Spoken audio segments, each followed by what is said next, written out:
FDA and FTC share regulatory oversight for supplement products that are sold in the United States.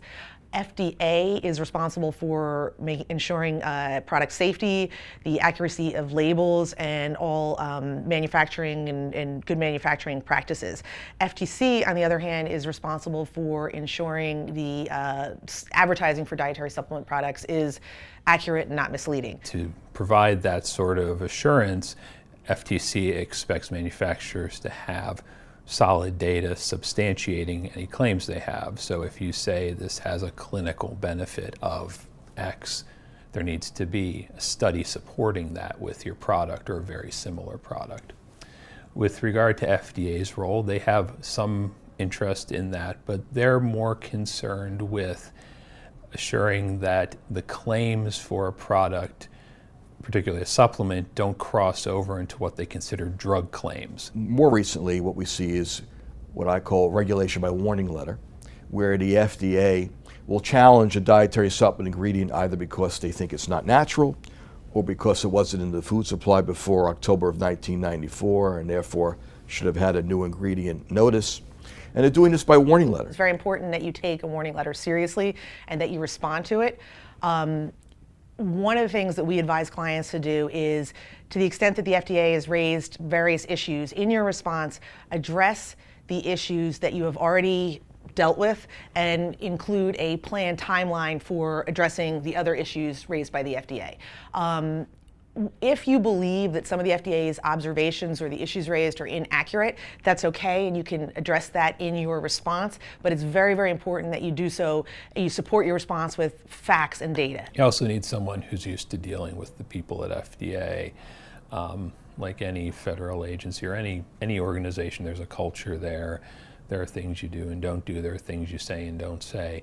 And it's important to have someone working with you that has been through this before on several occasions and knows how to navigate. I envision retailers, both internet and brick and mortar, working more closely with dietary supplement manufacturers. I think what's going to happen is retailers are going to want to see the label and the packaging of products before they order it, before it hits the shelves, because after all, the last thing a retailer wants is to order all this product, the government has some problem with it, and now have to recall it and remove it from the shelves. So I think you're going to see retailers have more of a role in what the product packaging looks like, what the labels look like, and you're going to see the compliance departments of retailers and dietary supplement manufacturers working more closely together. So in January of this year, our current administration issued an executive order called the 1 in, 2 out order, which essentially means that for any new regulation that any regulatory agency wants to promulgate, they have to scrap 2 existing regulations.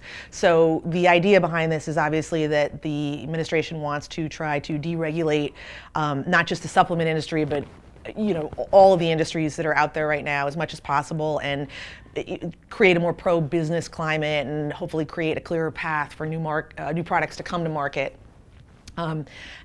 For the dietary supplement industry specifically, I think probably the most significant and immediate impact of this regulation will be, it appears likely that a new dietary ingredient regulation that was promulgated, draft guidance was promulgated over the summer, will likely be shelved. And a lot of industry experts had come out against that regulation on the grounds that it would likely increase registration costs and potentially expose proprietary blends to competitors, which would make it more difficult for the industry to develop new products.